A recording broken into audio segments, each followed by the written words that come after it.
series after losing the first 2 games on the road. It's the Chicago Bulls and the Seattle Sonics in Game 3 of their best-of-7 NBA Final Series. November.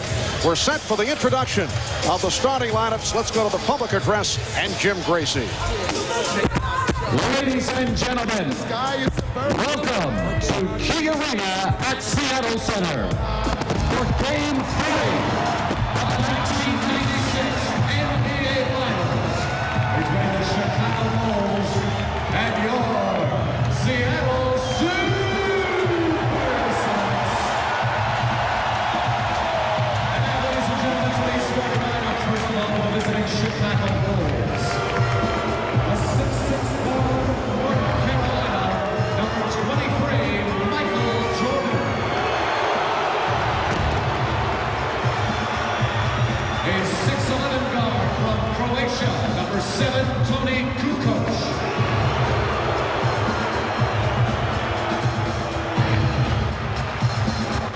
A 7'2" center from New Mexico, number 13, Luke Longley.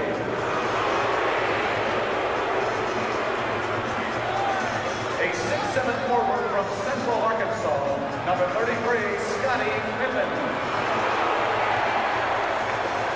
And a 6'6" forward from Southeastern Oklahoma State, number 91, Dennis Rodman. And the head coach of the Chicago Bulls, Phil Jackson.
Crowd is ready, as are our Ahmad Rashad and Hannah Storm. We have reports from both. Let's start with Ahmad. All right, thanks, Mark. First, a change in the Chicago Bulls starting lineup. Toni Kukoc will start for Ron Harper, who will not start because of a sore left knee, but although he will be available. Now, in Game 2, Michael Jordan and Gary Payton finally got together for a little on-court conversation. Now, while it was very animated, Michael told me it was still friendly. He said he was welcoming Gary to his home and reminding him that they had no chance of winning there in his house. Now, Gary reciprocated by saying, well, on Sunday, you got to come to our place, and things will change. Now, Michael told me that he doesn't like having these kind of conversations on the court. He'd rather let his playing do his talking, and he feels like he struggled the first 2 games, and now it's time to have one of those statement games. For more on it, Seattle side of it, let's go down to Adam. Still the Sonics' priority on defense. Sean Kemp told me today that during their practice yesterday, they worked on defensive adjustments on Dennis Rodman, who killed them with 11 offensive rebounds in Game 2. He said that during crunch time, instead of rotating off Rodman, they're going to treat him like a shooter. They're going to designate a defender to box him out. That defender's either going to be Sam Perkins, Frank Rakowski, or perhaps even the strong and quick Vincent Askew. It will not, however, be Sean Kemp, creating some potentially strange matchups in certain situations. Kemp said the main thing they emphasize, being aware of Rodman at all times, even though he may not be a scorer, recognizing that he is a formidable force on offense. Marv? All right, Hannah. And as we saw prior to Game 7 of the Seattle-Utah series, the Sonics have added what can be labeled a new twist in revving up the crowd.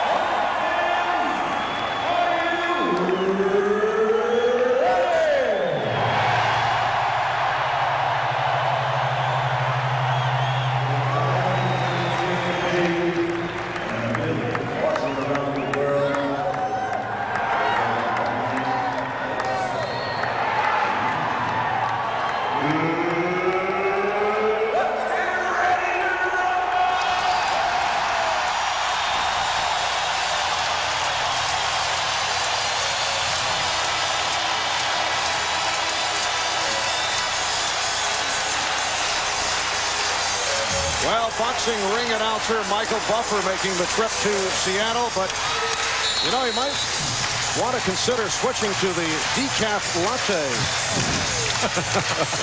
The officials, Dick Bavetta, Steve Javie, and Hugh Evans.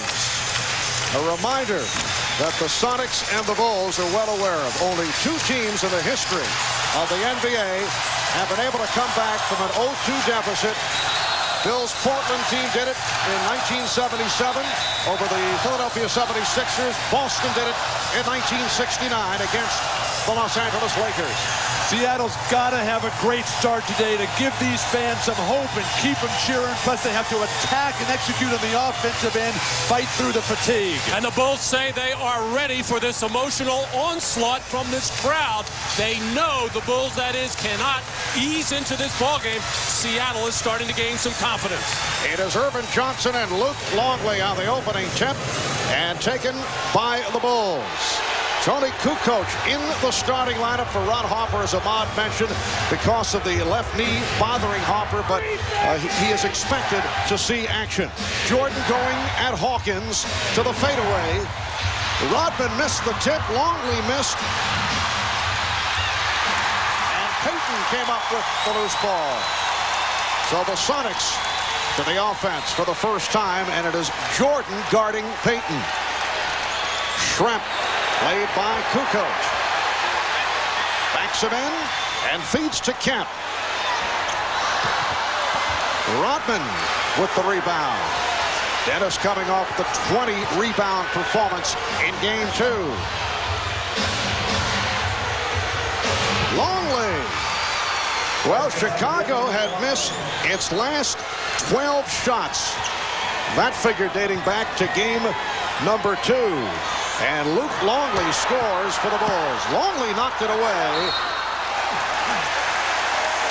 And a foul is called. Well, Luke Longley got off to such a terrific start in Game 1. A lot of it was because Irvin Johnson was looking to help other people out. Here, a terrific defensive play by Longley to first strip and then hold his position against Sean Kemp. And a bad pass, so the Sonics give it right back. Sean Kemp jumping in the air to pass. Cardinal sin in basketball. I don't see what Luke Longley did to deserve that foul. He stood totally still. Here is Kukoc. Well, Michael Jordan had a little chat with Tony Kukoc during the course of Game 2 and felt that he was a bit on the passive side. You recall he was tentative, held back and taking shots. And again, the ball to the Bulls, a traveling violation. And Tony Kukoc took some big shots in the third quarter, and as he did in game number 1, helped to turn things around. Pippen able to save that backdoor pass. Here is Jordan for 3. The Bulls continue their terrific ball movement, and I like the fact that Michael Jordan is guarding Gary Payton here. He is not going to let Gary Payton get off. Well, Payton does get it off and hit. What were you saying, Bill? Timing. In your face, Walton. You're next. Bulls 7 and the Sonics 2. The Bulls able to get off to the quick start. Jordan setting up Longley. Yes. Talking to the Bulls prior to tonight's game, they're all concerned about the energy lift that this crowd would provide Seattle. Well, they took care of that with the fast start. Well, Chicago looked sluggish and slow of foot in game 2. Much quicker here to start game 3. Sam Perkins getting set to come on. Early substitution. George Karl not giving anybody a chance to play as Jordan will drain this 3. You can just see, as Ahmad was pointing out, the focus, the determination, and the fact that he's guarding Gary Payton. Schrempf got the step. Open shot for Perkins. And it's Rodman with the rebound. George Karl yanks Irvin Johnson, who did nothing right or nothing wrong, but in a couple minutes, what do you expect? And then they give Sam Perkins a shot too early. Here comes Schrempf. Hawkins. And Payton from deep in the corner. Rodman for Jordan. 2-on-1 development. The lead for Kukoc. Stopped by Hawkins. And a jump ball. Good play by Percy Hawkins. Hugh Evans called a jump ball, but the outside official, Dick Bavetta, has called a foul on Hawkins. Well, Michael Jordan and Tony Kukoc continue to have a little bit of discussion. I think Michael was disappointed that Tony could not catch and finish on that lob, but he didn't have his steps right. His timing was off, so all he had to do is he made sure he kept possession of the basketball. That was a smart thing. Pippen got the step and puts home the putback. It's always funny, a great player. Oh, they're going to call a foul on Rodman in the transition game. Oh, not a foul, excuse me. Now they do indicate a foul call. It is on Rodman, and a timeout is taken with 8:29 remaining in the first quarter. The Bulls with an 11-2 advantage. Although the Bulls won game 2 on Friday night in Chicago, Michael Jordan was not pleased with his own play or with the play of his teammates, and we talked about that earlier with Michael. Well, I felt we were not preparing ourselves appropriately for the games mentally. I think Phil and the coaching staff have done a heck of a job in trying to get us prepared for the game strategically, but I think what we have to do is consume all that and then go out there and execute it properly. And we got to have the right mental preparation to do such. And I felt we were, because at home, taking things a little bit for granted, a little lightly, and it showed in the first half. Well, it has not appeared to be the case here at the start. Gary Payton has come out firing away. You just saw that air ball from deep in the right-hand corner. He's taken lots of shots, but those shots have got to go in. Seattle 0 for 3 from behind the line, continuing a disturbing trend as Jordan making that statement game, going at who's ever guarding him. Well, whatever the Bulls did yesterday at practice and what they talked about today, they are moving their bodies and moving the ball. The offense is crisp. You mentioned the disturbing trend as Kent is able to get position inside. The disturbing trend from three-point land. They are now 8 for 34 from downtown in the series. Well, that's been the focus of Chicago's defense throughout the playoffs against every team. They do not want to give open looks to anybody. Tony Kukoc with a beautiful move. He's hit 2 of 3. And the Bulls are up 15-4. Another bad pass. The sloppy play by Seattle continues. Assist to turnover ratio. We talked about it at the open. Plus, you get this sense that this is like Game 3, Chicago at Orlando, that 20-point victory.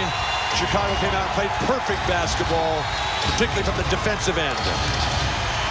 Backdoor lead for Longley, who blew the layup. And here's Kemp. Offensive foul. It's a charge on Kemp. Well, Dennis Rodman saw that one coming from about 30 feet away, and he couldn't believe that Shawn Kemp just kept coming and coming and coming. He was standing there waiting forever. The offensive charge. Another turnover. And twice now, Jordan at the offensive end has thrown loud passes, once to Kukoc, once to Longley. I don't know if they work on those in their native Yugoslavia and in Australia. They need more television sets over there. Bill turning very, very cruel here. Well, that's how you learn the game, Marv, is as a kid watching the games. We may see Michael curb those lob passes the rest of the way. Throw them to Scotty and Rodman. Illegal defense was just called for the first time against Seattle. Here's Kukoc for three. Well, Phil Jackson forced to go with Tony Kukoc as the starter because of the knee problem suffered by Ron Harper, and Kukoc has come out on fire. 3 of 4, 7 points. 18-4 Chicago lead. Schrempf for three. Did not hit the rim. Very poor offensive execution. It's not the kind of start that Seattle needed. Chicago is playing perfect. And here's Pippen drawing the foul. Well, all season long, when Tony Kukoc has had the opportunity to start, he has delivered. All of his statistics much, much better. He's always been comfortable as a starter. You can see it in his eyes in this one. I think Seattle came out in this ballgame maybe relying too much on the emotion of the crowd in this building, and they have yet to settle down and just do not know where they want to go at the offensive end. Very haphazard. It is now Chicago 19 and Seattle 4. Hersey Hawkins trying to put the move on Tony Kukoc. Shawn Kemp. And the Sonics are now rushing shots.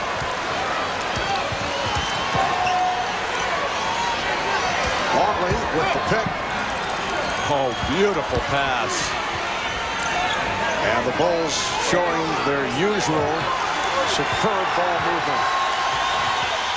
Jordan, the tip by Pippen. What an effort to get to the ball. Marv, Chicago's tipping a lot with great positioning, but they bring those down and just try to go up with them again rather than very difficult tips which aren't falling right now. Well, the crowd wanted a foul. Hersey Hawkins challenging Luke Longley. It will be Seattle ball, 17 on the shot clock. Schrempf. I thought the Sonics had a notion early in this game. They wanted to go at Kukoc with Schrempf. They went a couple of times. Detlef didn't take the shot, but there's a mismatch there. They looked at the tape of the game the other day. Tony Kukoc has trouble guarding anybody. Longley try to bank it. Kemp on the rebound. Hawkins 3-on-1. Payton for Perkins. Nicely done. And that gets the crowd going. The Bulls with a 19-8 lead. Delay of game warning with the Sonics batting the ball away following this.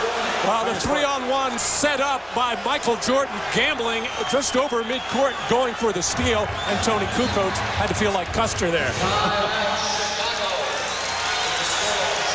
And the Bulls call for time. 4:50 remaining in the first quarter. Back at Key Arena, where the Bulls have an early lead on the Sonics, 19-8. An animated Seattle huddle.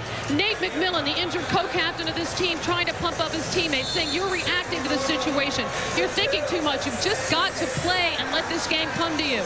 Sam Perkins telling his teammates, we're rushing, we're forcing shots, and we've got to stop doing that. And then George Karl telling them to take care of things on the defensive end and get into the regular rotation. Start it with the defense. Ahmad?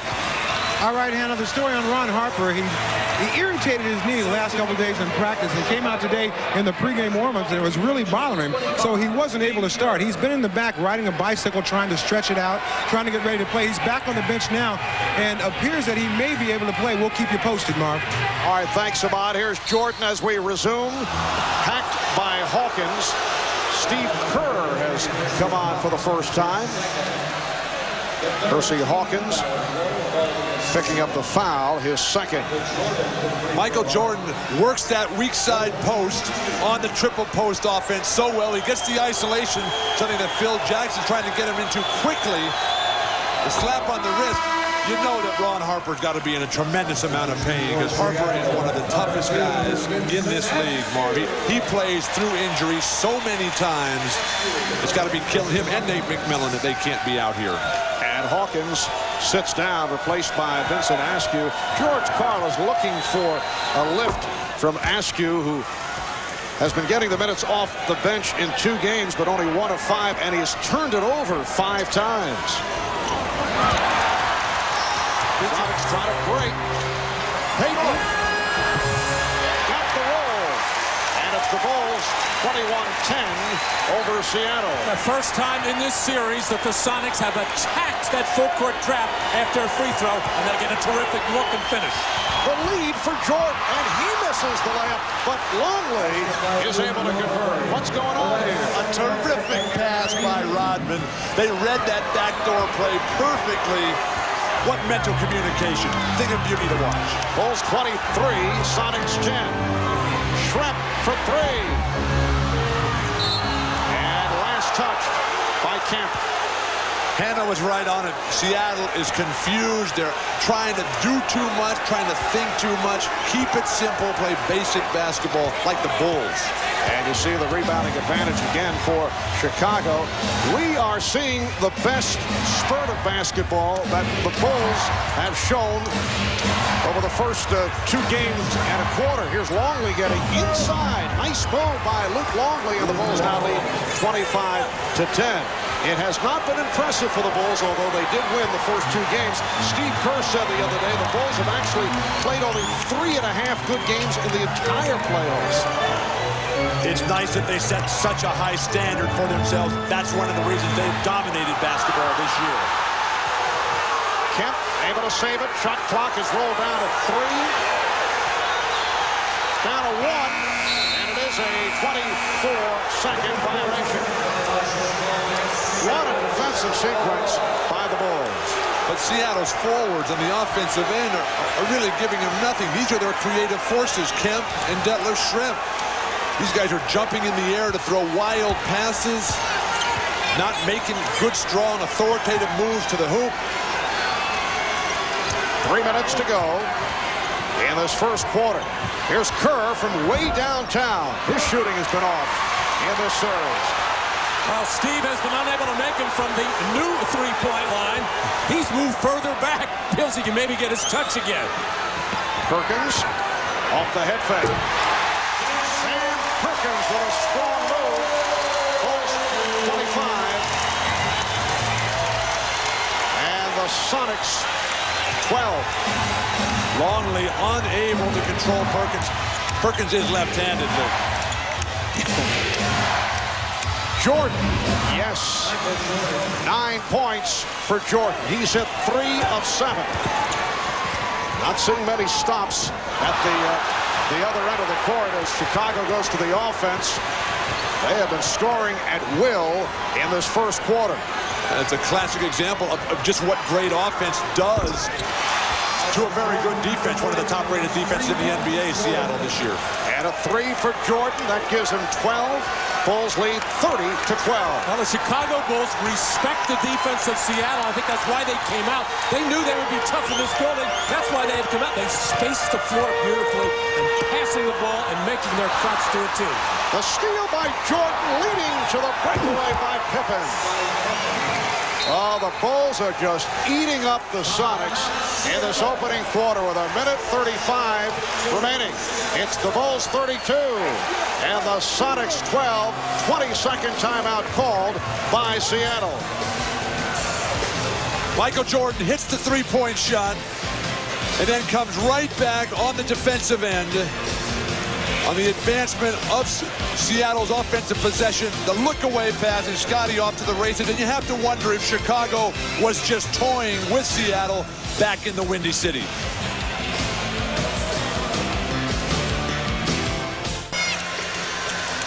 Well, a 20-point lead for the Chicago Bulls with 1:35 remaining in this first quarter. The largest lead at the end of the first quarter in the history of the NBA Finals. 20-point lead by the Lakers over the New York Knicks back May 6th, 1970. That was game number 6 of that best-of-7, followed up by the long-remembered Willis Reed appearance in Game 7 back at Madison Square Garden, leading to the victory in the series by the Knicks over the Lakers. Pippen on a lead for Rodman.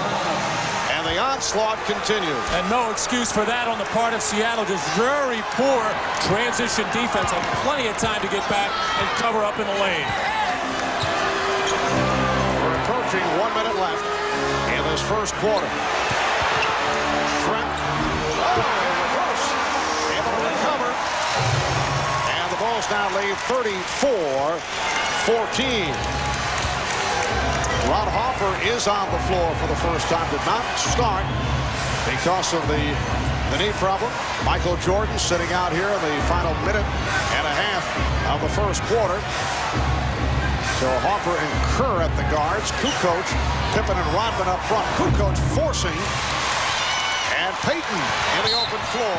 Hit from behind by Kukoc.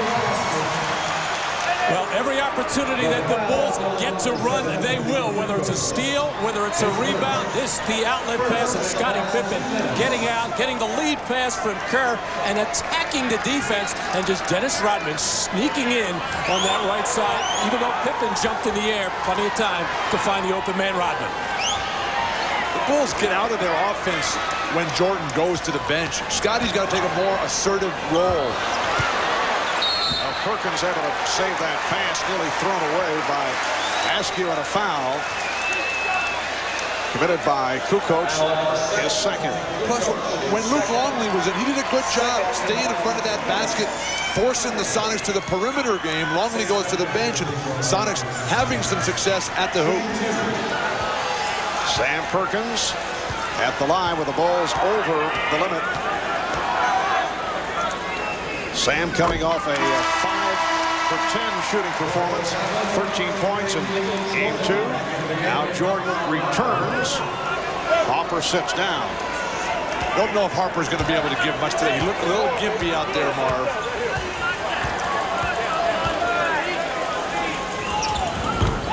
16 seconds remaining in the quarter. 18-point Chicago lead. The Bulls holding for a final shot. Down to 5. Jordan putting moves on Askew. 1 second remaining. Well, Askew played him well. So the Chicago Bulls in command after 1. They are up 34-16. Tony Kukoc providing a lift in the starting lineup at 3 of 5, 7 points, 12 for Michael Jordan. We'll be back in Seattle right after these messages. Well, the Bulls with a 34-16 lead on the Sonics as we head to the second quarter here in Seattle. Eddie Vedder of Pearl Jam on hand. He was at the 2 games in Chicago, a native of Seattle, although has ties to Dennis Rodman. And there's Kenny G, who did a terrific job with the anthem prior to the game, although Bill Matt was disappointed. He thought Kenny G would sing the anthem. A little confused about it. Kenny is a regular Sonic fan. Played the national anthem the opening night here, but the Sonics are shooting themselves in the foot here. They got 6 turnovers. They're 0 for 6 from behind the line. They've given up 6 offensive rebounds. They're down 18 points. Well, George Karl was telling us on Showtime that he thinks it's mental, not physical. It may be a bit of both here in the first half. Well, the Bulls have brought their A game in that first quarter. Nice move by Payton. it's now Chicago 34 and Seattle 18. Bill Wennington on the floor for the first time. Jordan with Pippen, Kukoc, Wennington, and Rodman. Shot clock at 6. Jordan got the step, rejected by Kemp. Sean Kemp came over and made the block. Jordan is very frustrated. Just 2 seconds on the shot clock. He is playing so well. His teammates, Kukoc, not keeping up with Michael Jordan today, and he's frustrated about it. All right, Jordan. Will it count? No. 24-second violation. Well, Dick Bavetta, the trail official, having a look at this, but so difficult to hear. You see the shot clock on the left part of your screen. Very, very close. Michael Jordan, in his inner ear, he felt it was good. But, Bill, you have gotten the matchup that you have wanted so far in this series. Peyton and Jordan finally matched up. And that was the first turnover committed by the Bulls. Foul on Wennington. I just don't understand why Seattle waits for game 3 to get it going. Or to get behind by 16. Absolutely. Peyton, Askew, Hawkins, Perkins, and Kemp on the floor for George Karl. Here's Peyton for 3. They cannot hit the three-point shot. They have missed their last 14 from three-point range. And that one didn't have a chance. It didn't look good at all. Wennington run into by Askew. And right away now Michael realized that he is being defended by Peyton. He is just going to run to the low blocks on either side and try to be the post man in this triangle offense and try to get inside as much as possible. Not that Peyton is much smaller, but Jordan's certainly stronger than Gary Payton inside. And you recall they got involved in a heated exchange during the fourth quarter on Friday night. Jordan said it was just conversation. He said he can't get in my head. And I'm pretty sure he's not going to let me get in his head. Jordan said to this point that is a standoff. Kukoc. Oh, what a move by Jordan, but not able to hit. Just watching Jordan and getting in up close to his face and seeing the defensive effort. Askew with the floater. And the Sonics showing some signs. They are now down by 14. But Jordan's presence just so inspirational. And the crowd very much back into it. Hugh Evans calls the foul on Gary Payton. 8-0 run by Seattle. And right away, Michael wanting to take that weak side post position against Payton. And Payton battles hard. This is why he is the defensive player of the year. And really, that was not a foul. That was just good, hard, tough post defense. If that were two big men, they wouldn't have blown the whistle. And the battle continues between Jordan and Payton. Jordan turned it over. Picked off by Hawkins, who was blocked by Pippen for the foul on Scottie Pippen. And Michael is forcing things a little bit right now. He wants to take it to Gary Payton in every opportunity. Timeout taken by Phil Jackson. 2:04 gone by in the second. Pacific Northwest. As you look at Dennis Rodman, who a moment ago was hit with a technical foul for what is termed unsportsmanlike conduct. Well, I should say Dennis Rodman giving the two-hand disgusted wave towards referee Steve Javie. And that is automatic. We saw it in game 1 with Joe Crawford. As soon as you put those two hands up and wave in that fashion, you don't even have to say anything. That's an automatic technical. And Dennis is trying to explain to Coach Phil Jackson, I didn't do anything, Coach. Absolutely nothing. There's no way you can show up the referees. Dennis clearly at fault there. Hersey Hawkins converting on the technical. Once again, Dennis Rodman called for an early technical foul. Back in game 1, that led to the Frank Burkowski Dennis Rodman controversy. And Bukowski has not been a factor since. George Karl refused to give him a chance to play. And Bukowski can be a positive contributor for this Sonic team. Well, the Bulls have led by as many as 22. Payton with the back-in move on Randy Brown, who just came on following the timeout. Brown extending the knee and is called for the foul. So a 9-0 run by the Sonics. A good move by Phil Jackson, though, to get Brown in there to watch Payton for a while. I think he sensed that Michael Jordan was trying to do too many different things once Michael will settle down a little bit. Here's the double on Kemp. Jumping the pass. Askew, as a result, lost it. A host of turnovers in this first half by Seattle. The Bulls have missed their last 5 field goal attempts. Pippen getting the good position. Shot clock at 6. Travel call. Scottie Pippen was hammered inside. The non-call led to the scramble play in the perimeter and the confusion for the Bulls.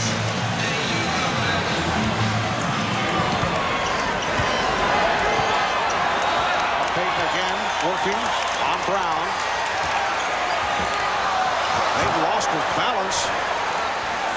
Payton, oh, what a sequence for Gary Payton. Well, Gary Payton operates so well when he gets the ball down low on the left side. That's one of the things that Ron Harper has kept him from doing it. Brown puts good pressure on, but he shouldn't let him get that deep. Well, look at the size differential that Randy Brown gives up. Weddington going glass. And now Steve Javie with a call. Maybe a double foul here. Yes, it is. A double. It's on Kemp. And Rodman. And Rodman getting a break there, and Shawn Kemp can't believe anything was called against him. He was just boxing out, a push and a shove from Dennis Rodman. And very quickly, Michael Jordan got right into the face of Dennis Rodman and told him, cool it right now. You've already got the 1 technical, and this was very close here. On the weak side, Rodman and Kemp battling for position.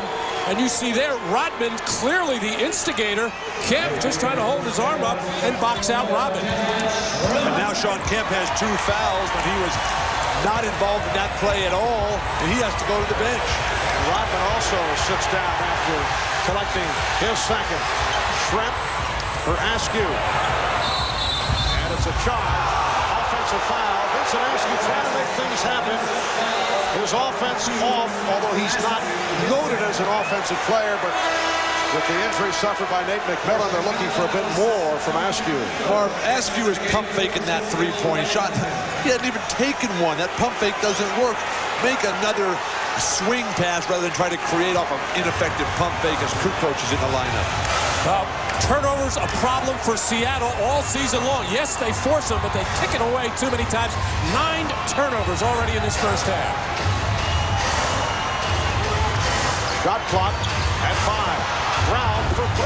Randy Brown, who does not think shot first, able to hit from 3-point land. So much of that is coaching, bringing the guys off the bench like Kerr and Bushler. They make so much of the Chicago bench, but really, these are all guys who nobody really wanted. Much the way Orlando has a bench that nobody wanted, but Chicago, through Phil Jackson, they just have such great ball movement. Everybody willing to give it up because they know, because of Jordan's leadership, he'll give it right back. Randy Brown on that last foul. How about Brown during the regular season? 1 for 11 from downtown and just hit the 3 here in the NBA Finals. 16-point Chicago lead. Shot clock out of 5. Perkins on the rebound. And the officials check with each other. The ruling last touch by Brown of the Bulls. Phil Jackson up the sideline arguing for a double dribble on Sam Perkins, but it was not an intentional dribble, the first bobble of the ball. George Karl wants a timeout. 7:09 remaining in this first half. The Bulls 39, the Sonics 23. This is not a good stat line for the Sonics. This includes tonight in the first half. They have picked up 41 assists, a low number, and they've turned it over 43 times. Well, it all speaks to their execution on offense. Not enough ball movement, not good passing, and consequently, you're not going to shoot the ball very well. But the Sonics have had problems with turning the ball over all season long. That man, Shawn Kemp, averaging 4 turnovers a game throughout the season. He's got 3 tonight, as does Askew. Kemp averaging over 30 points a game in this series. He's got 2 points this afternoon. Seattle had only 10 assists in the game on Friday night. Payton able to chase it down. Shrep eluding Bushler, who just came on. That left Shrep with his 3rd field goal. He has 6 points. And the Bulls now lead 39-25. Chicago is led by as many as 22. They came storming out to quiet this crowd. The crowd getting back into it with the good play by the Sonics, who were able to run off 9 straight points. Kukoc will go to the line as he was hit. This is just another example of what I would call careless defense. Yes, it's the way Seattle plays, but let's watch Detlef Schrempf first. Having to shake off the challenge shot there. Got a good look at the basket, as Detlef Schrempf is going to have to do a lot more of that. But at the other end, ball goes inside to Luke Longley, and Gary Payton just gambles and comes over and double teams, and then leaves his other defenders out of sorts underneath the basket. You just can't do that. Matt, Chicago is the best offensive team in basketball this year by the numbers, but they stick with their patterns. You always sense, well, we know this is coming because they're going to post up a guy, they're going to flash off. Seattle, it's too much of a scramble. Off the pressure defense, a foul on Bushler. Bulls over the foul limit. 6.5 minutes remaining in this first half. You see Frank Brickowski getting set to check in. Dennis Rodman has been sitting it out, as has Shawn Kemp after they picked up the double foul. Kemp is now back on the floor. Shawn Kemp very quiet in this first half. 1 of 3 from the field. Well, Brickowski checks in, and here's his good friend Dennis Rodman getting set to return. Well, the courage of Phil Jackson right now. But Dennis Rodman already 1 technical, a couple of personal fouls. A volatile situation could develop, but I think Phil trying to show Dennis that he trusts him.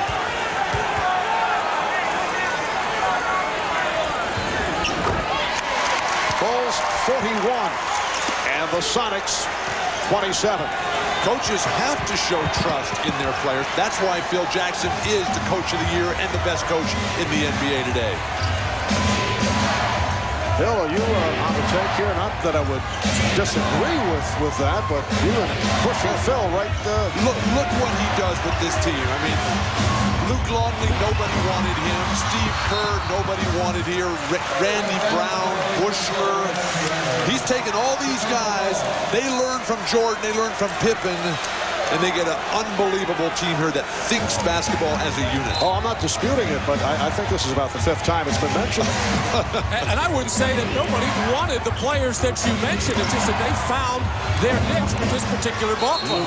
Luke Longley with a nice move as Rodman and Brickowski became entangled. Luke Longley with a terrific start. 5 of 8 from the field. 10 points. Bulls lead by 16. Shrep for 3. And Rodman with the rebound. So the Sonics 0 for the last 15 from 3-point range. Jordan got caught.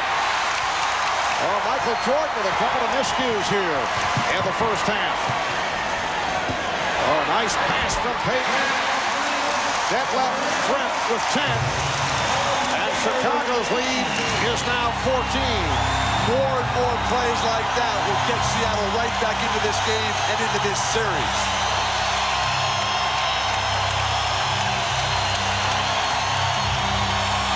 Kerr, yes. Steve Kerr with his first field goal coming into today. 1 of 11 from the field the first 2 games of this series. And coming off a superb shooting performance against Orlando, Detlef Schrempf, a different player here in the first half. He's manhandling Judd Bushler right now in the low post, but Detlef Schrempf can do that to various sizes and shapes of players. Timeout taken by the Bulls. 4:45 remaining in the first half. The Bulls by 14. Thank you, Bob. And the Bulls have been able to do it despite the fact that Michael Jordan only 4 of 12 from the field, and he has missed his last 4. He's also turned it over uncharacteristically on 2 occasions. They double up on Jordan. Kukoc. And back comes Payton. And Schrempf took his eye off the pass, looking for the shot. Mark, Gary Payton has a careless habit of giving up that ball in transition on the flow in the mid-court area. I think that's a bad mistake. Pippen is blocked, and then Schrempf. Gronkowski, but with the strip, but threw it away. Now single coverage with Hawkins on Jordan, who goes right at him, and is fouled. And you mentioned Jordan's performance, Mark, but it was his start that set the tempo, that got him out to that 20-point lead, and they've just been sort of hanging on right now, just sort of trying to keep the status quo, maybe get to halftime with a good solid lead, and then come out in the third and just really hammer down again. That seems to be Michael Jordan and the Bulls' approach today. Well, Michael had his free throw shooting problems in game 2, just 10 for 16. And he is well aware that every time that he drives to the basket, there is going to be some kind of a hard foul. Talking to him before the game, I asked if it was borderline, if some of these may be flagrant fouls. He said no. He said they are clean, hard fouls, and we expect them. We got to be ready to take them. You saw John Sally check in. So Sally with Longley and Kukoc up front, Pippen and Jordan in the backcourt. 16-point Chicago lead. Shawn Kemp, who has been quiet, facing the double team. Here is Schrempf. Gronkowski. And knocked out of bounds. And a foul call on Gronkowski.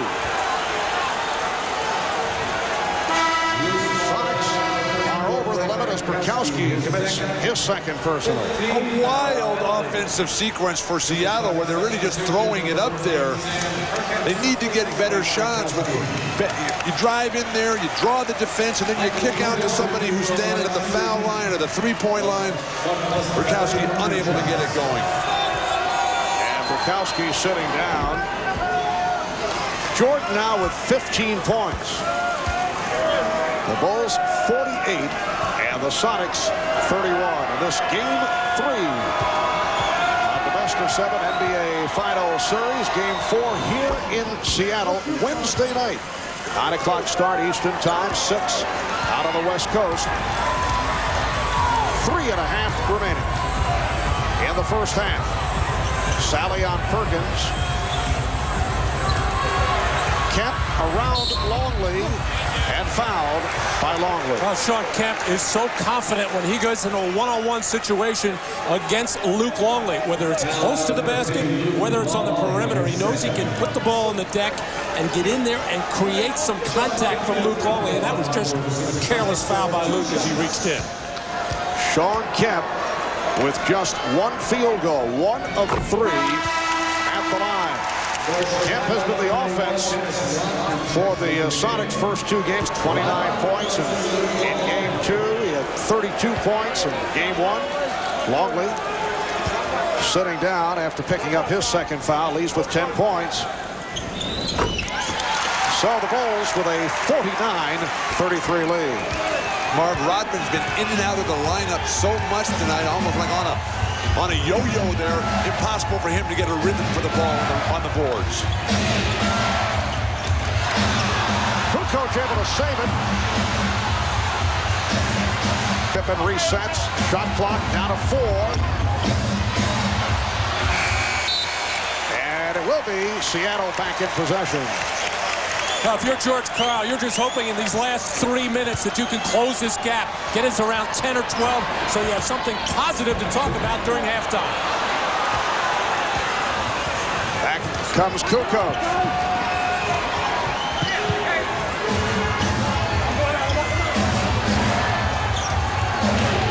Again, it's Payton on Jordan. Sally, played by Kemp. Jordan, yes, nicely done on the setup from Kukoc. Marv, they just keep moving all the time. When one guy has the ball, they're not standing watching. And there's nothing passive about Tony Kukoc here in the first half. Shawn Kemp, 6 points now for Kemp. The Bulls 51, the Sonics 35. Marv, Tony's one of those guys who responds to the challenge. A very competitive guy, even though a quiet personality. Harper out, he knows it's his day. And Michael Jordan picking it up. He has 20 points. The Bulls by 18. Well, Tony knows he's playing with a lot of fellas out there who have a lot of championship rings, and he's got a few European championships of his own, so that's a good lineup. Offensive foul. That's 3 on Kemp. Shawn Kemp working for low post position, just nails John Sally with an elbow in the head. The referee's right on top of it. Digging in deep there, Shawn Kemp leans right in. And that initial elbow from the left side, right to John Sally, who does know how to respond once that whistle blows. And Kemp sits down. David Wingate comes on for the first time.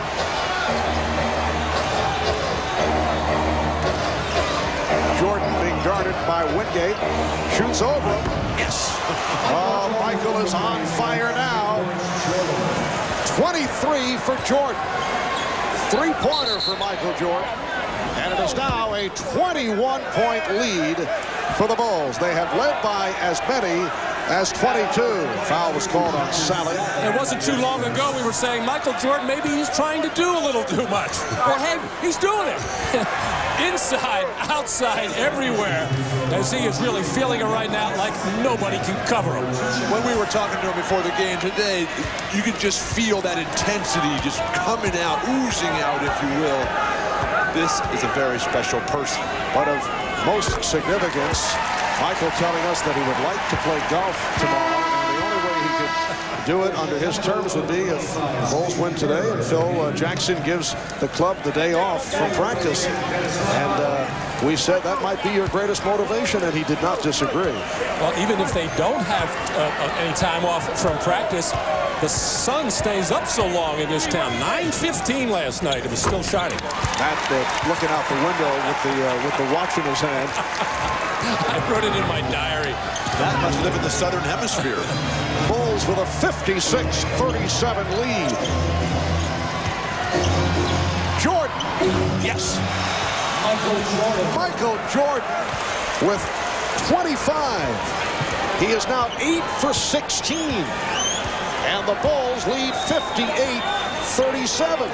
Marv, it all comes down to style for the Bulls right now. Everything coming off passing. The few occasions it does break down a little bit, Jordan always there to bail him out. Foul is called. Sally took down Perkins. Michael Jordan has hit his last 4 shots, 25 points in this first half. I was saying how the Sonics would like to go into halftime, maybe down 10 or 12. Well, it's gone the other way, now to 21. And with all the ideas to double-team Michael Jordan, probably the best time would have been to do it these last couple of minutes. Now, yes, he's out on the perimeter, and you don't want to run crazy double-teaming, but when he is this hot, you must run at him and get the ball out of his hands. Sam Perkins, 4 for 4 at the line.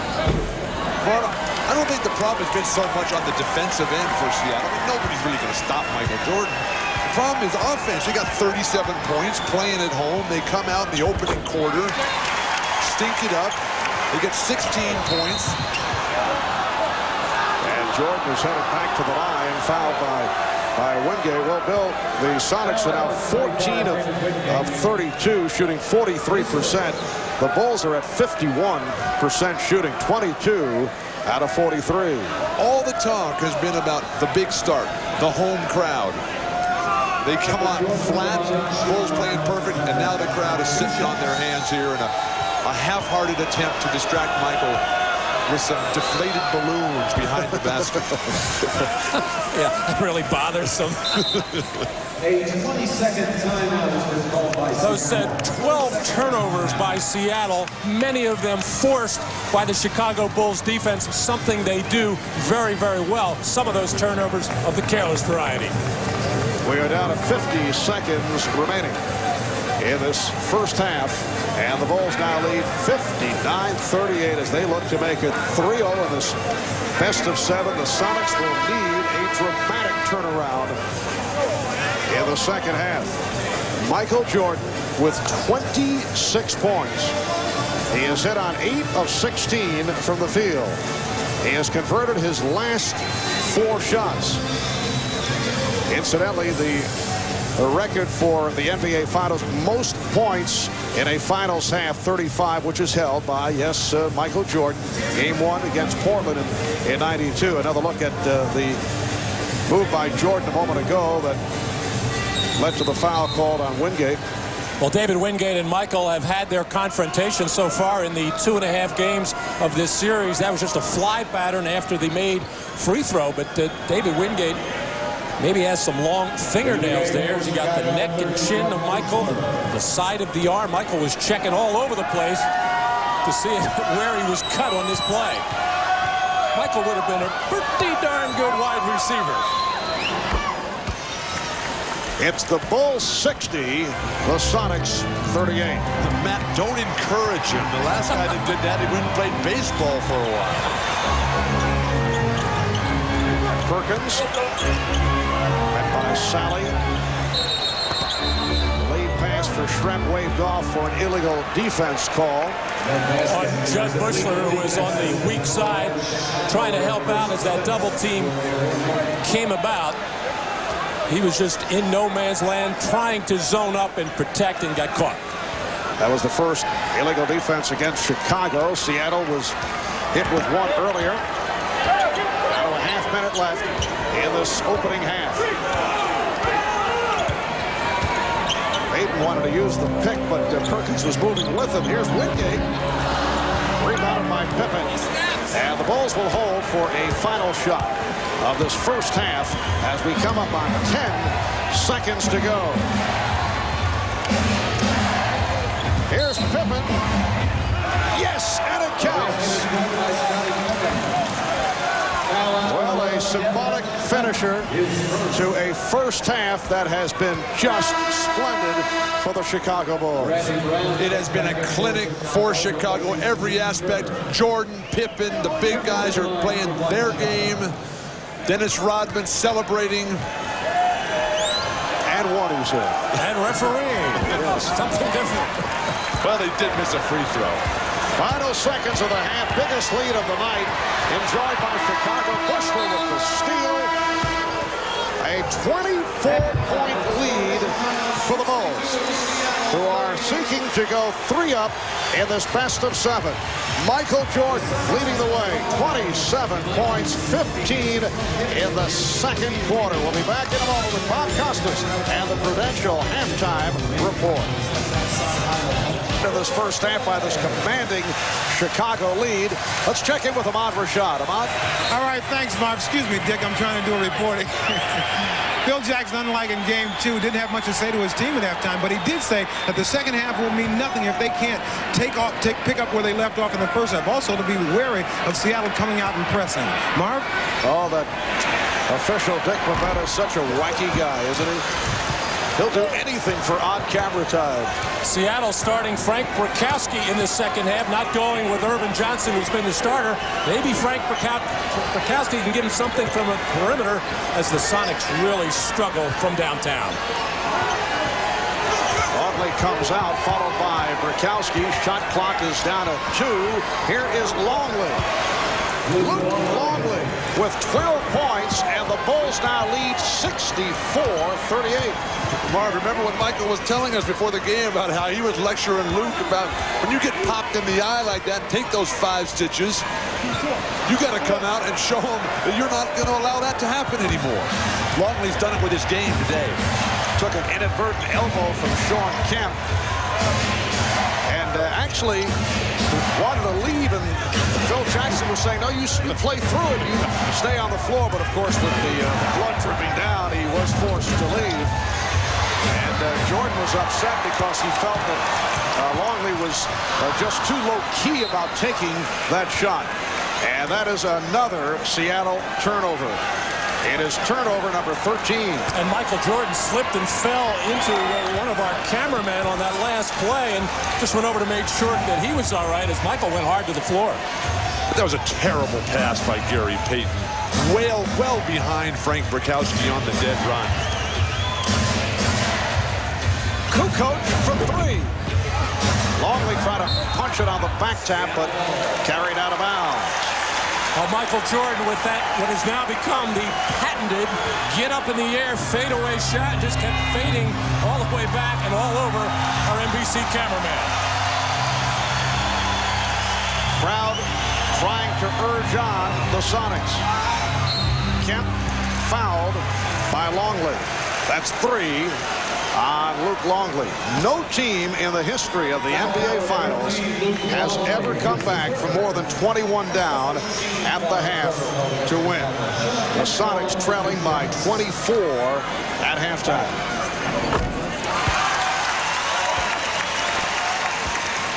That's the biggest comeback victory in the history of the finals. Baltimore beat Philadelphia back in April of 1948, coming back from a 21-point deficit. Bulls now lead 64-40.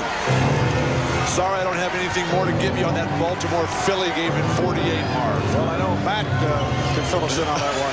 Freddie Scolari in the backcourt for the Baltimore Bullets. I knew that. Did you coach him, too? Very good. Good defense by the Sonics. Pippen. And it's a 24-second violation. The basket will not count. Pippen just tossed it up, looking to hit the rim, and Rodman trying to save it. And now there's a discussion. Rodman is applauding the call. Perhaps they are changing the call. Steve Javie, Hugh Evans, Dick Bavetta talking about whether that should be a 24-second violation. If not, the basket would count.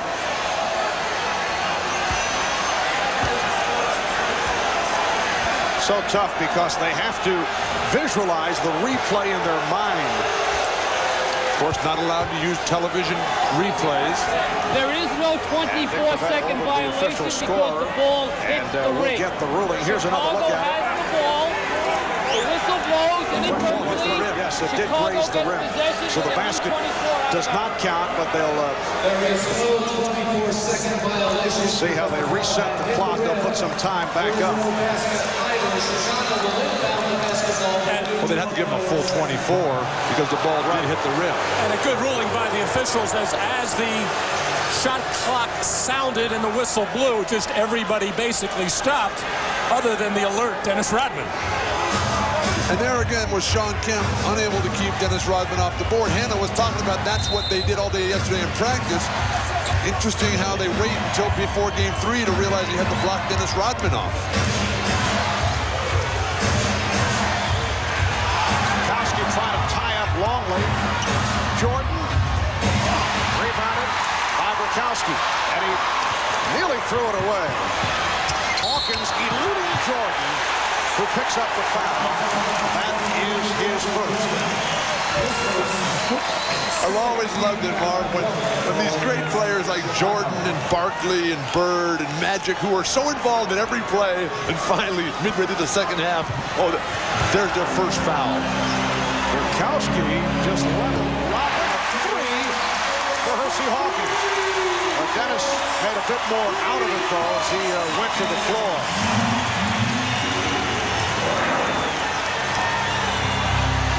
3 minutes gone by in the third quarter.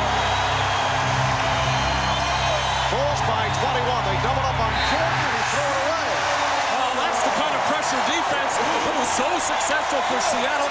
Utah series. Here, Dennis Rodman and Bukowski getting all tangled up. And Dennis, with a flop there, just taking a little bump from Bukowski. I don't know, a forearm to the throat. Hawkins is fouled. Chicago has to be careful because Seattle has come out as the aggressors in this half. That will get the crowd back into it. And once that crowd gets going, it is impossible to get them back in their seats. Chicago, not really a single good play in the opening 3.5 minutes of the third. Foul on Pippen. Percy Hawkins this evening. That is only his 5th point. Here's Steve Kerr replacing Tony Kukoc.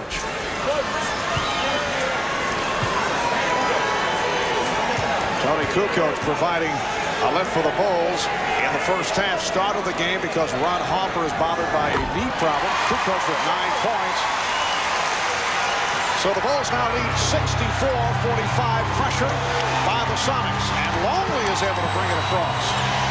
One of the reasons for Kerr is that he is expert against the trapping, pressing defenses that Seattle's going to throw on the rest of this game. Longley. And Jordan able to keep it alive with the 24 for the Bulls. Jordan fouled. Bukowski with the reps on Michael Jordan.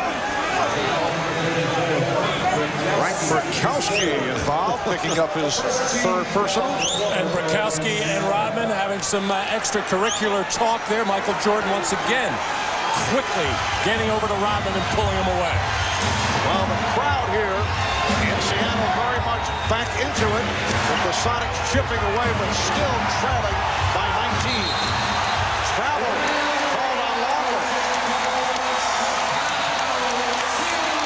Well, you can also tell from the talk of George Karl in that halftime saying, hey guys, we got to let it all go right here.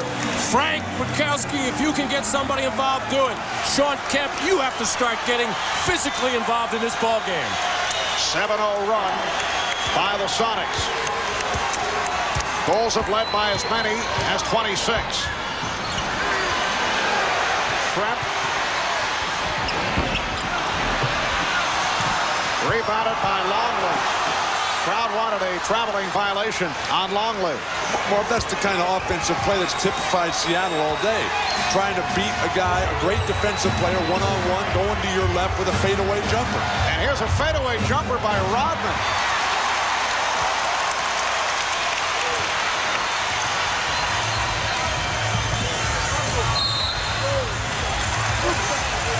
It is a 3-second violation call on Sean Kemp. But this is the kind of Seattle defense that I think everybody in this building, and I know we expected at the start of this game.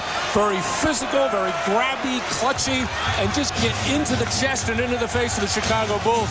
The Bulls never let them get into that early in the first quarter. Yes, the Sonics swarming defensively here in the third. And they've cut into that Bulls lead.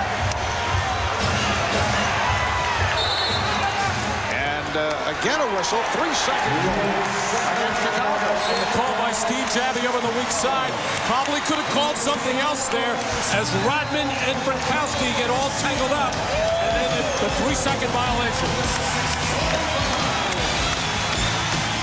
Start of the third quarter, challenging every pass, every shot, and here's Sean Kemp popping Rodman in the chest.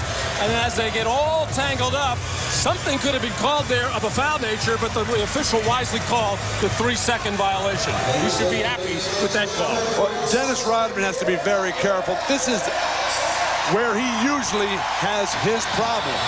When they're way up, the game is not in the balance. And where was this physical response from Seattle early on in this series? Well, the Bulls have not scored in 4.5 minutes. They've been outscored here in the third, 7-2. Kemp had it excellently knocked away by Payton. Able to recover and hit.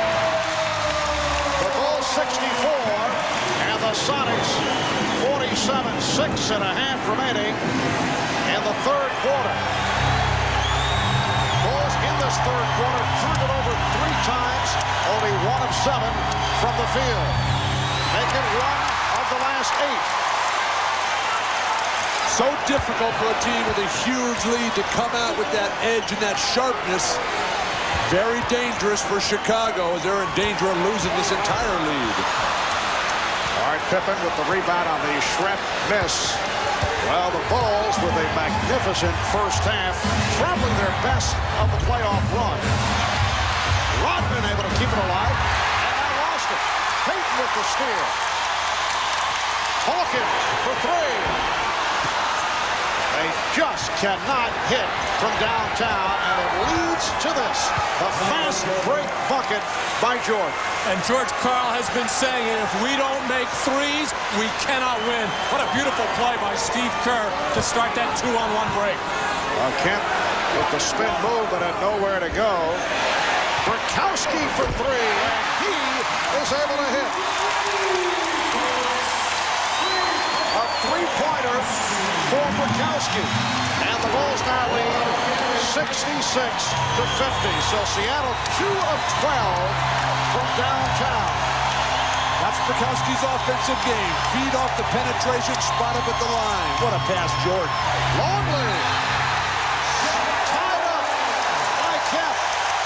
Shawn Kemp with a brilliant defensive play. Well, Luke Longley wisely keep moving, find the open area as Jordan is double-teamed, and then Luke Longley trying to do the right thing, take it strong in the basket, but just unable to finish that play off against the bigger, stronger, quicker Seattle defenders. Pippen was blocked by Burkowski, who is becoming a factor in this third quarter. Foul called on Rodman.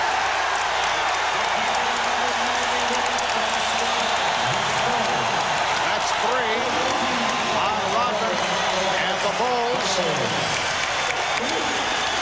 now with 4:53 to go in this third quarter, leading by 16. A look at the block by Burkowski. Way too casual by Pippen, but Burkowski showing the skills that he has. Spot-up shooter, good interior, rugged defender. Second team foul against Seattle.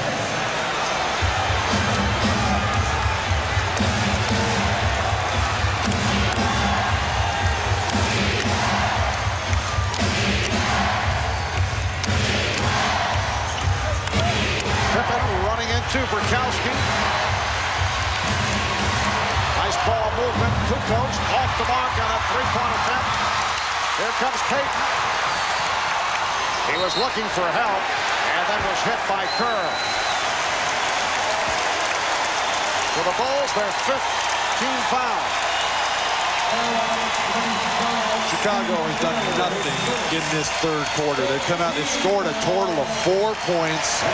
They're all standing around thinking that it's over. Now Seattle is just surging, roaring. The crowd is behind them. This is when they play their best, when their backs are against the wall, as they certainly are. Well, Tony Kukoc took that last jump shot deep in the left corner, felt he was hit on the wrist and arm, and then turned to the official begging for the call. If he had alertly followed his own miss, he would have probably got the rebound, and all of his teammates remind him, don't worry about non-calls, keep playing. The Sonics have outscored the Bulls 14-4 in the third. It's down to a 14-point lead. Kemp knocked it out of bounds. Nice catch by Cindy Crawford in the front row. And there's Cindy getting herself involved in the game. Wearing the Dennis Rodman hat. Timeout has been called with 4:18 remaining in the third. The Bulls only 2 of 13 from the field in this third quarter. Well, the NBA and NBC Sports have teamed up and created the official website for the NBA Finals at finals.com. Game previews, Player bios, video highlights, the latest news on the Bulls and the Sonics. Plus, during our NBC broadcast of the finals, fans around the globe can interact with our very own cybercaster, Steve Snapper Jones. Busy at work, as you can see. He'll be online with commentary and answering fan questions during the course of the game. Check out the official website of the NBA at NBC Sports at finals.com. 4:15 remaining in this third quarter, and the Bulls now appear to be the team that is rattled. They throw it away, giving the Sonics another opportunity. A Chicago Bulls team that has gone 2 of 13 from the field. They've been outscored 14-4 here in the third, which has usually been their quarter. That's the case in games 1 and 2. Perkins trying to dump it off, but Pippen able to step right into that passing lane. Marvin Ahmad was telling us in the last timeout that Phil Jackson's telling his team to weather the storm. They'll get tired eventually. The problem with that strategy is that these fans won't let them get tired. Ouch, what a wild and horrible shot. Here comes Payton. Hawkins. And he draws the foul. He was blocked. Foul on Steve Kerr. So the Bulls have scored only 4 points in this third quarter. It's unbelievable. 3:33 remaining in the quarter. Fewest points in a quarter in the NBA Finals, 11. New York Knicks against the Los Angeles Lakers, April 30th, 1972. Well, the Bulls just have not done enough with their defense to create some fast break opportunities. And then when they have offense, the pressure defense of Seattle is just totally taking them out of the rhythm. Hersey Hawkins, 4 for 4. 8 points for Hawkins. David Whitney with a cameo coming on for Detlef Schrempf. And again, the crowd wild here at Key Arena. Kerr for 3. Bulls 68. The Sonics 54. Perfect execution of the set offense. Take the ball to one side, double down on the other for Steve Kerr. Kemp able to get inside. Shawn Kemp got off to the slow start. He has now become a factor. He has 12 points. And Bar, it's a very tough matchup. Kukoc trying to keep Kemp away from the basket. He can only hope to get it back on the offensive end. Chain of defense. Shot clock at 7. Pippen. Oh, beautiful move with a head fake on Hersey Hawkins. And Phil Jackson and the Chicago bench are wondering why Steve Kerr was not credited with a 3-point shot. Apparently they did wave it off. Called it a 2. Here's Wingate for 3.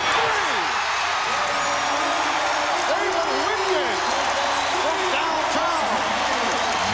And the Bulls lead 71-59.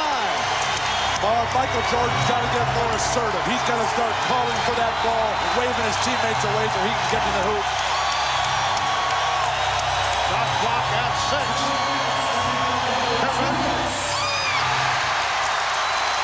Here come the Sonics. Just under 2 minutes to go in the third.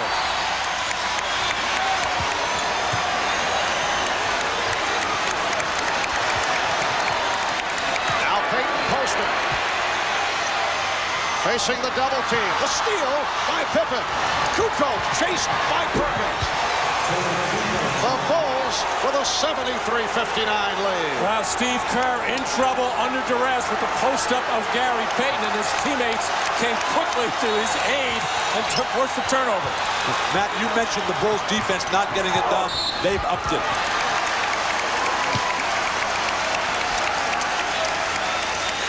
In that low post, Gary Payton, who has tortured all the short guards in the Western Conference, realized he's got Kerr, but the double team just leads to easy fast breaks.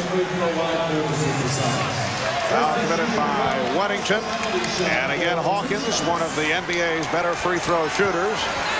At the line, he's 5 for 5 here tonight. 8 points for Hersey, 7 of the 8 in this comebacking third quarter. Now, when Gary Payton gets in that position with a guy like Steve Carroll, he's got to anticipate double team, and that's where he's got to find his three-point shooters. The only two on the floor right now are Hersey Hawkins and Sam Perkins, but they have to be spotted up and spaced correctly. A Chicago lead once 24. It's now 12. I'm surprised Phil Jackson hasn't come back with Dennis Rodman. Maybe he was upset with the fact that Rodman was losing his cool and concentration with the big lead. And the outside official, Steve Javie, calling it on Hawkins. First in the last 2 minutes. Non-shooting foul for the Bulls, their first team foul the last 2 minutes. I think Phil just does want to weather this storm now and make sure that he has fresh troops for the final 8 minutes of this ballgame.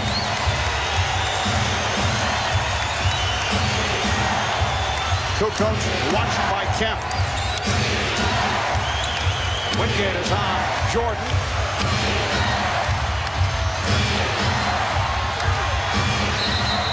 Travel. Scottie Pippen is really hesitating when he gets that initial pass. Jordan makes the play. They double team him, and when Scottie gets it, he's got to go right away with it. Don't stop and wait, but then you got to start all over again.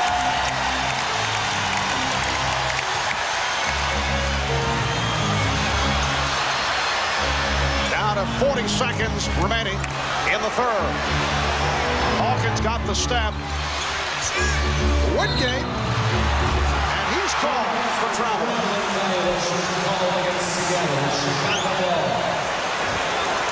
Mark, Seattle's right back in this game. Just down 12. The crowd is on the edge of their seats. You can just hear them, feel them breathing down on your necks here.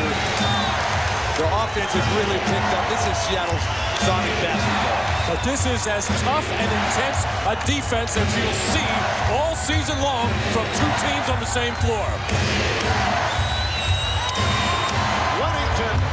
Bill Wennington with a second field goal. It's the Bulls 75, the Sonics 61, 10 seconds to go in the third quarter. Down to 5. Wingate. And that is it for the third quarter. Seattle outscored Chicago 23-13 to get back into it. Trailing by 24 at the half, trailing by as many as 26. It is now a 14-point game.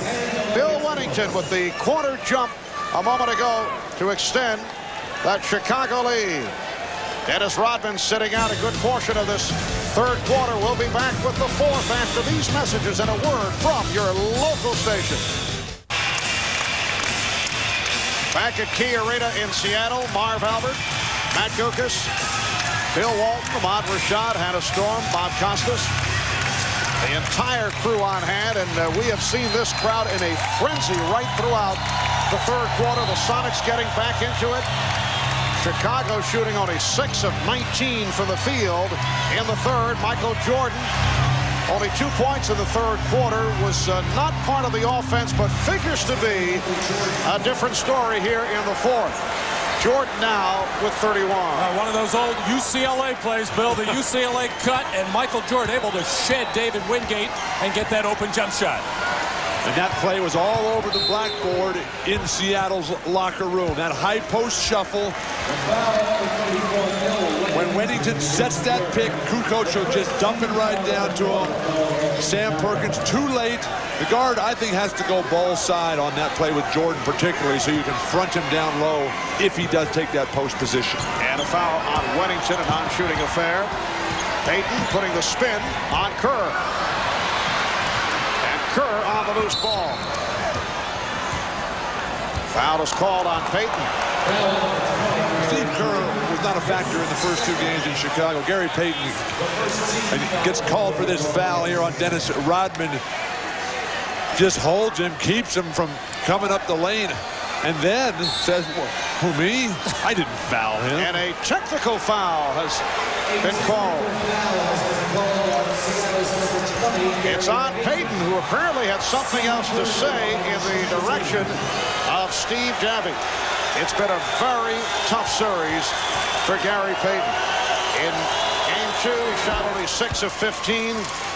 Game 1, played 47 minutes, only 6 of 17 from the field. And it's hard to understand what he could possibly be complaining about. He clearly grabbed Dennis Rodman. It was a good call. Bulls by 17. And Kukoc took the hit. Met by the double team of Shrimp and Wingate. Foul on David Wingate.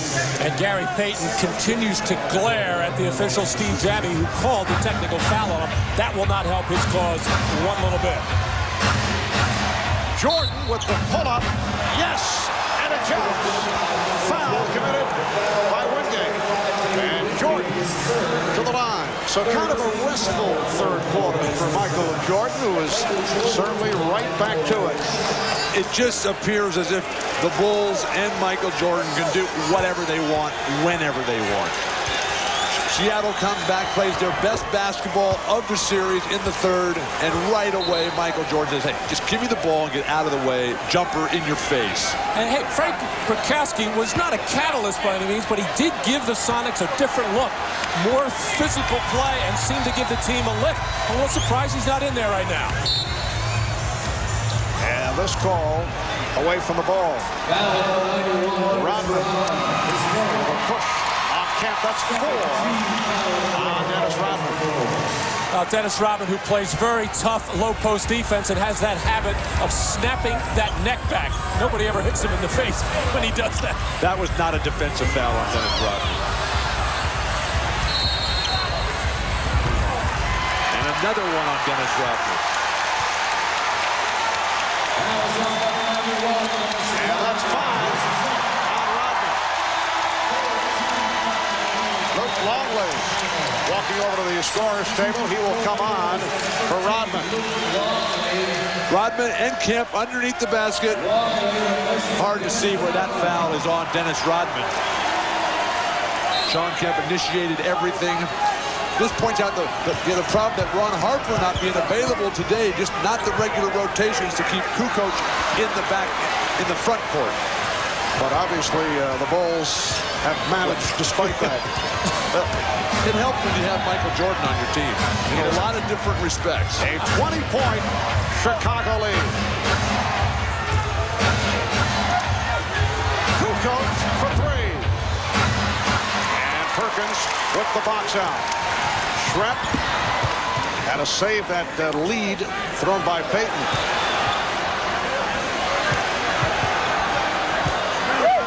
Here's Payton.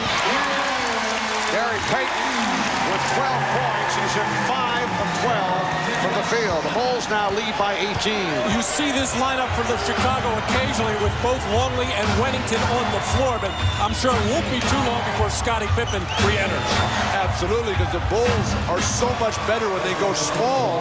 But the way Longley is playing today, I'd go with him and make Seattle match up to him, which they have not done. Well, Longley now has 14 points. Perkins making the turn was taken down by Wennington. Here comes Frank Brickowski getting set to check back in. Timeout is called. 9:37 left in the fourth quarter. Where great taste runs in the family, brings you Miller Moments. Tonight's Miller Moment took place 11 years ago this evening. The Los Angeles Lakers defeating the Boston Celtics, Game 6 of the finals, to take the 1985 NBA title. Kareem Abdul-Jabbar led the way for the Lakers and was named the series most valuable player. In recognition of that moment, Miller Brewing Company will donate $1,000 to the Thurgood Marshall Scholarship Fund. And at 38 years of age, Kareem, the oldest player ever to win the MVP award. That was the 8th time the Lakers met the Celtics in the finals, and the first time that they ever beat Boston. 9.5 remaining in the fourth quarter. Game 3 of the NBA Finals. The season very much on the line for the Sonics, who are trailing here by 20 points. The Bulls with a burst at the start to take the energy out of the crowd. Michael Jordan with a sensational first half. The Sonics able to get back into it in the third quarter. But the Bulls have come out strong here in the fourth. And a foul is called against Seattle. The high point man of the game is Michael Jordan. Jordan with 34 points. Shawn Kemp just picked up his fourth personal foul, and it will put Luke Longley at the line. Well, Luke bouncing back very nicely here in Game 3. In Game 2, he had as many stitches as he did points and rebounds combined, 5. But he came out in this first quarter and really made a statement offensively, much as he did in Game 1. That's not a good day when your stitches outnumber your points and rebounds combined. But that play all set up by Tony Kukoc. Shawn Kemp has not shown an ability to contain him on the perimeter. Tony in Game 1 and 2 was critical at the decisive moments. That play again, setting it all up with penetration.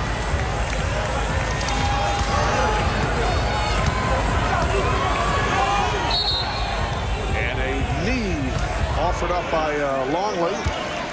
Indication from the official Dick Pavetta. That's 4. On Longley, the Bulls are now over the limit.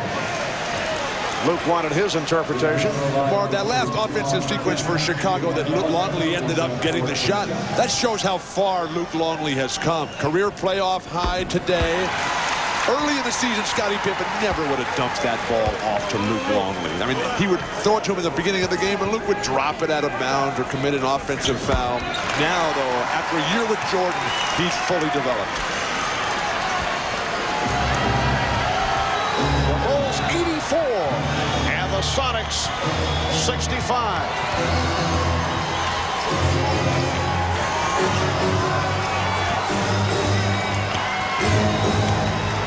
Down to 5 on the 24. Pippen for 3 with 2 seconds remaining on the clock. And Pippen, as soon as he came off the bench with Rodman going out with 5 fouls, Scottie gets a big rebound, a couple of nice passes, and a huge 3. Scottie Pippen with 12 points. And Scottie has done it once again in a number of departments. 8 rebounds, 8 assists. Although he has not shot well at 5 for 14. Marv, with the Bulls, Longley off the penetration again. Kemp can't keep him under control. George Karl needs another timeout. What a game for Luke Longley. 17 points for the product of Australia. 7:55 to go in the fourth quarter.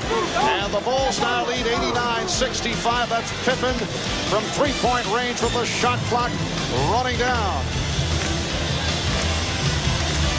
We'll be back at the Key Arena in a moment.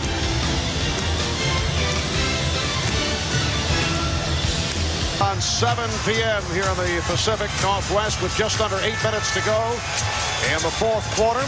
A reminder, following our telecast here on NBC, we invite you to tune to CNBC on your cable system for an NBA Finals post-game special. Our entire cast will be on hand to recount the game with highlights. We'll hear from some of the players. You'll see some of the press conferences as we look back at Game 3 here in Seattle. Kurkowski with a second field goal. That's the NBA Finals post-game special immediately following the game on CNBC. The Bulls with an 89-67 lead. Longley.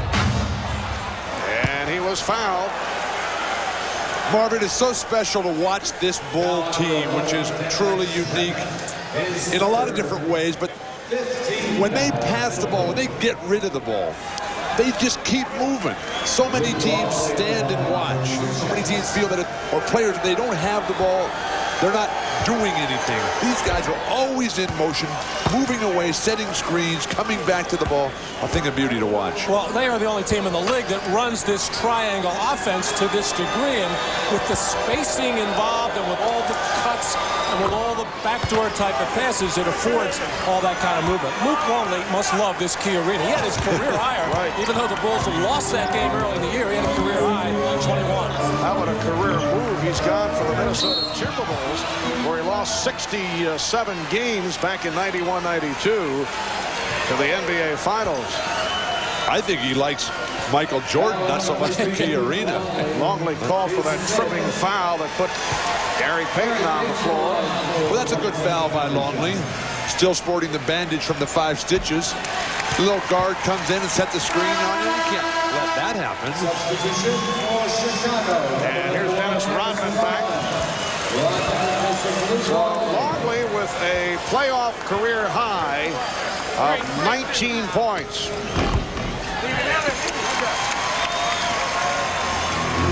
This game being seen worldwide, but you know they're enjoying it in Luke's native land of Australia, a member of the 1988-1992 Australian Olympic teams. It was certainly his finest moment as a professional. And Jordan fouled by Hawkins, and Rodman and Burkowski getting involved.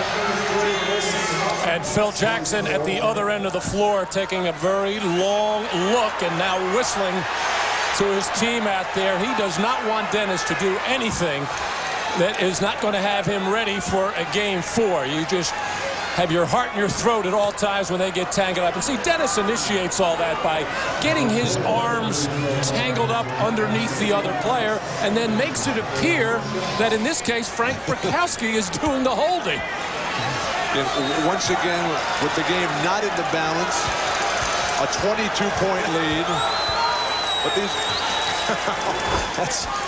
these are certainly 2 of the freest spirits in the NBA. We don't need any sort of altercation here that would take away from this beautiful exhibition of basketball today by the Chicago Bulls. Now, would this be considered taunting? I was just going to say, why is that not taunting? Just a look and almost baiting Frank Burkowski to do something. Dennis has to settle down, play basketball, go play golf with Michael Jordan tomorrow and get ready for game 4.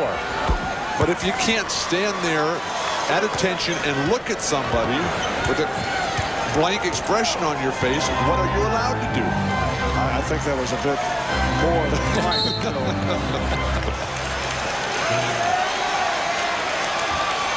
And a foul on Pippen. That is his 3rd. Bulls are over the foul limit.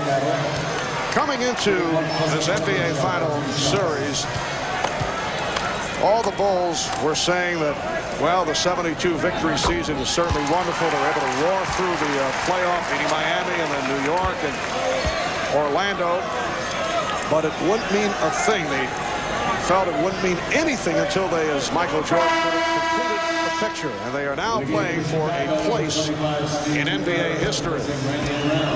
And they wanted to come up with an effort here tonight, at least in one of these games, that would be clear-cut, because they have felt that they have not played well against the Sonics, and they have certainly come through here this evening. Well, they won't admit it because they don't believe in taunting the opposition, but they had to have a meeting between the key guys and said, hey, look, let's go undefeated during these playoffs. They did lose the 1 to the Knicks in game 3.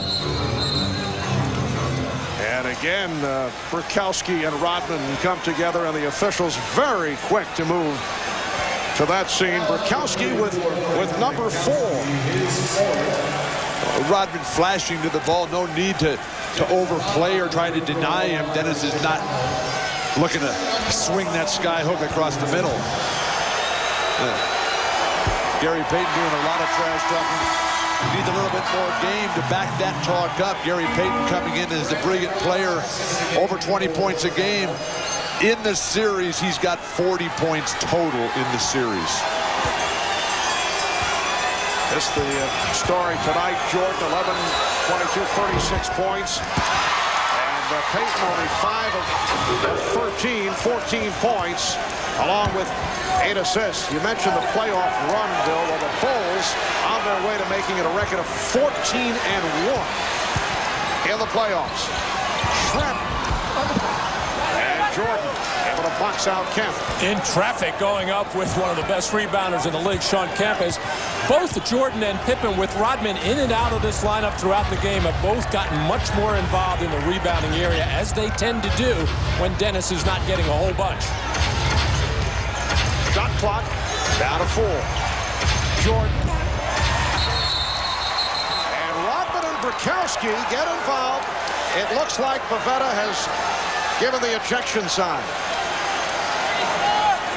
This has been brewing the last couple of minutes. I think he's thrown both out of the game.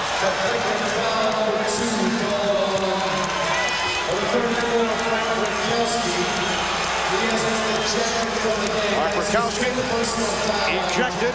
Flagrant foul 2. I thought Pavetta indicated that both were tossed. Let's see.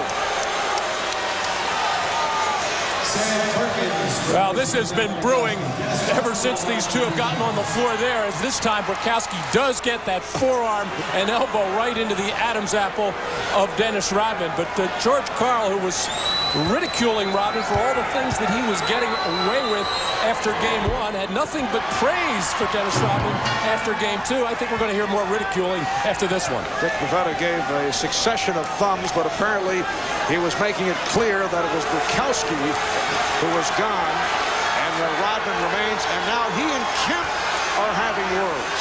Very difficult for George Karl to ridicule the starting power forward, leading rebounder in the series when you're down 3-0. 5:45 remaining in the 4th quarter. Phil Jackson should do this game a favor, maybe take Rodman out. Rodman and Kemp coming together, and Kemp picks up number 5. On the other hand, Phil Jackson may be enjoying the fact that Dennis Rodman has gotten into the heads of the Seattle players. And Michael Jordan just came over giving us a look as if to say he's kind of amused by it, but what's going on here? And Phil Jackson just peeking up at the clock again, wishing this thing would end without getting any further incident from Dennis Rodman. Phil Jackson, I'm sure, has already started thinking about Wednesday, and he knows they'll want to have Dennis Rodman on the floor. But Dennis is quick to point out that he has not thrown a punch in 10 years in this league. Bulls 96 and the Sonics 70 in a blowout. Sonics did rally, got within 11 with their surge in the 3rd quarter, but the Bulls picked it right back up in the 4th. Payton.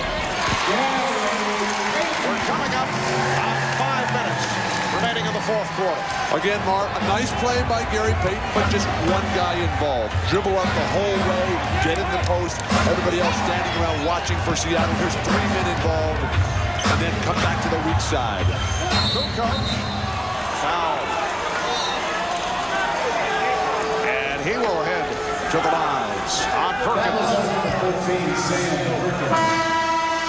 Bill Wennington checking in. Dennis Rodman very upset that he's the man going to the bench. And I'm sure Phil Jackson will breathe a sigh. Well, for Dennis, certainly a guy who enjoys the circus atmosphere that he has created. But there's no question that he has bothered the Seattle Supersonics, along with what has taken place on the scoreboard. That is a contributing factor.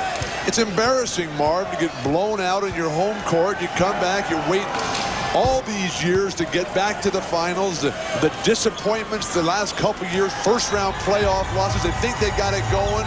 They play Chicago well 2 times and then come back here and lay down.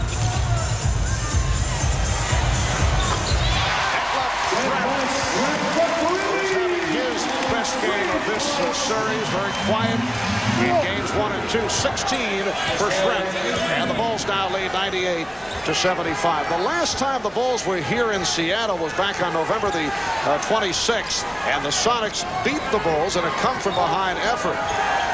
That was more than 6 months ago, though. Shot clock down to 1. Bushler.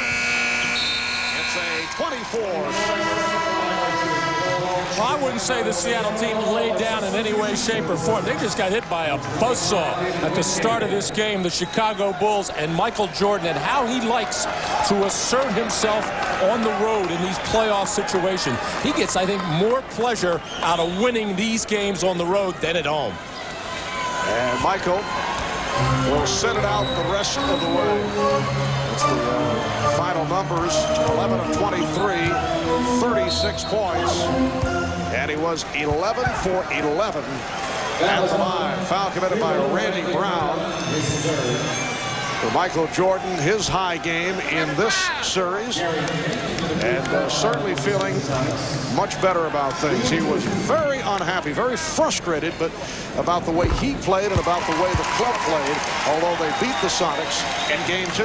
And I'm sure it made him feel good and helped the whole ball club by getting after Tony Kukoc about those couple of times where he passed up some shots and jumping on Luke Longley about maybe feeling sorry for himself with those 5 stitches. And I think that definitely picked up those 2 players, and I think it woke the rest of the ball club up as well.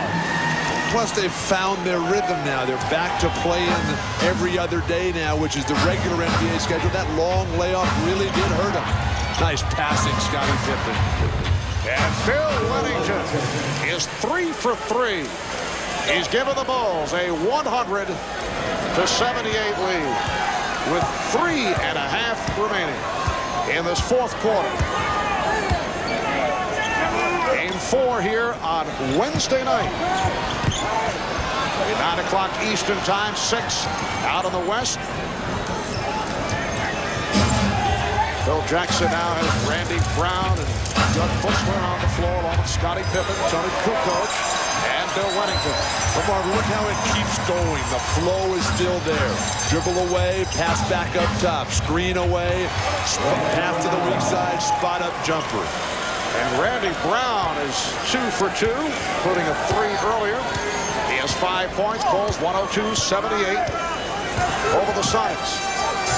We mentioned coming into tonight's game that only 2 teams have ever come back from a 2-0 deficit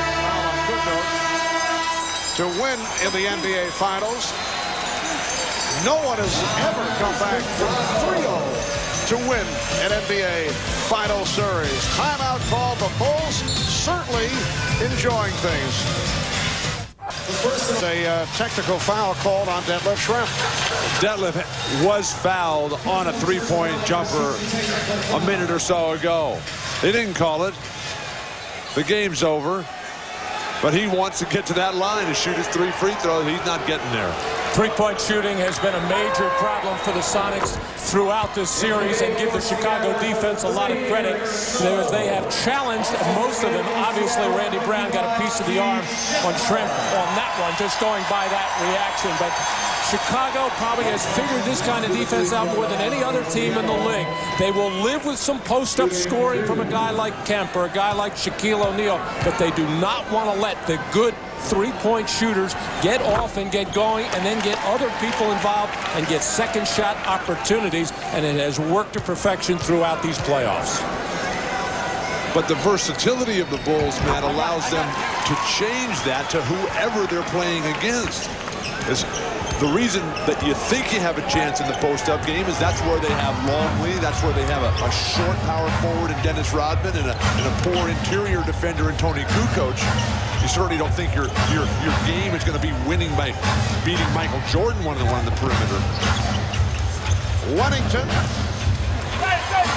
Steve Scheffler, and Eric Snow, seldom used players by the Sonics, have taken the floor. So George Karl emptying his bench in these final minutes, and we have now reached garbage time. I don't know, is that possible in the NBA Finals? I guess it is. 2 minutes to go. The Bulls with a 103-80 lead, on their way to making it 3-0 in this best of 7. Steve Kerr going to the left hand. Movement without the ball, a thing of beauty. Schrempf, 105-82.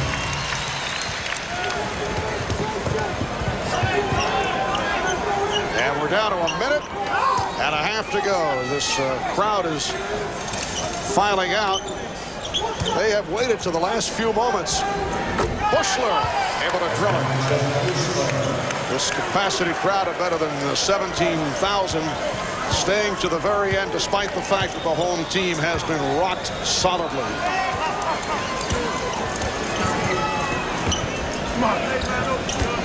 Hawkins on the fake. Percy Hawkins with 12. That left Schrempf leading the Sonics with 20. Gary Payton with 19. But these numbers are just cosmetic. The Sonics working their way back into it in the third quarters. They came within 11. But the Bulls were able to accelerate once again and recaptured the big lead.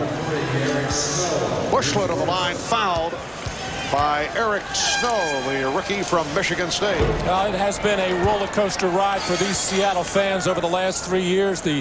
Getting knocked out in the first round, the last couple, and then looking like they had that Utah series well in hand, losing Game 5 here at Key Arena, getting blown out at Salt Lake in Game 6, and then barely hanging on to win Game 7. So this crowd has been tantalized and teased. Here's Brown, fouled, hit by Snow, and Randy Brown will go to the line. And again, the questions will surface regarding that man, George Karl, who certainly has not been happy about his contract situation. George Karl did have his contract extended for next year. Would like to have that long-term extension. Of course, Phil Jackson, his contract up at the end of this season. No extension there yet. Now to a half minute remaining in the fourth quarter. 108 to 84. Wingate.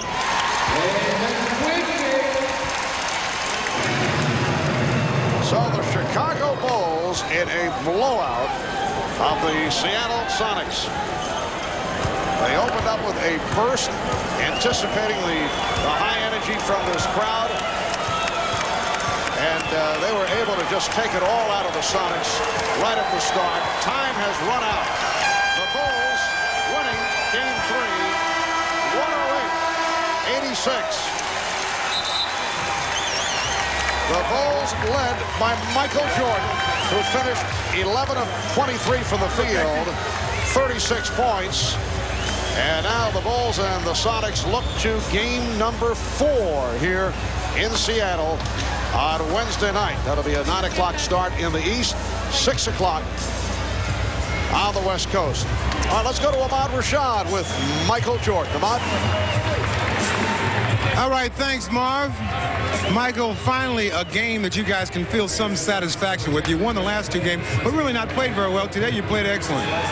Well, I thought we were going to give it away a little bit in the third quarter, but I think the first half we came out and basically took the crowd out of the game and, took some of their momentum very early. And from that point on, I think we tried to control everything, and we pretty much did. I think when they started making a run at us in the third quarter, we just had to find something to contain them and slow them down because they were coming very hard. How do you account for that start that you had today? Because in Game 2, you guys started, very lethargic, no energy, but not tonight. Well, as I said, I think when we get on the road, we become a little more focused. We go out and we know what our jobs are, and we don't have to worry about family tickets and a lot of distractions that we have to go through, man. It's good to be on the road so we can bond together and play better. How about your focus? I know in the first couple of games you felt like you were struggling a little bit, but today you came in talking about making a statement. Well, I know this is the Gloves home, and I wasn't going to verbalize any kind of confrontation with them. I was just going to come out and play and let my basketball do all my talking. And I know that the crowd can get very hostile, but me personally, these are the things I like to play at, in the atmosphere that I like to play at. Just come in and focus on basketball and block everything else out. All right, Michael, thanks a lot. Great game. All right, let's go over to Jim Gray, who is with Dennis Rodman. All right, thank you very much, Ahmad. Dennis, you came out and you crushed them in the first 10 minutes of the game. Was that the game plan? Michael Jordan said before the game that's what needed to be done. Well, I look at it like this, you know, all night long I've been saying, you know, I couldn't sleep. I said, we got to get this game. We have to get this game. And Michael, I figured Michael would come out and do his job, and the rest of the supporting cast did theirs too. 3-0. No team in NBA history has ever been able to come back from that deficit. Is this one effectively over? I wouldn't say it's effectively over. I just think that, you know, Seattle have totally got out their rhythm, out their game, because all they're doing now is trying to mess with me, try to get in my head. But they don't understand, though. You can't mess with the master. You can't mess with the master. Well, there was an awful lot of talk going on between you and Shawn Kemp and Gary Payton. What exactly was being said and going on in Bukowski as well? I think George Karl just basically bring Bukowski in and try to mess with me. But you gotta understand something. It's the difference between trying to come out there and play basketball and be physical and doing your job, and they're not doing that right now. All they're trying to do is trying to be physical. That's not their game. Will it be a long 3 days for you guys? Is it going to be hard for you to remain concentrated and trying to wrap this thing up? I didn't play all night tonight, so I'm ready to go tomorrow. And the next day, I'm ready to go. Let's do it. Let's do it. Let's get it over with. Hello, okay, Dennis, congratulations. Let's go back to Marv Albert. All right, Jim, you can't mess with the master. We take that away from game number 3.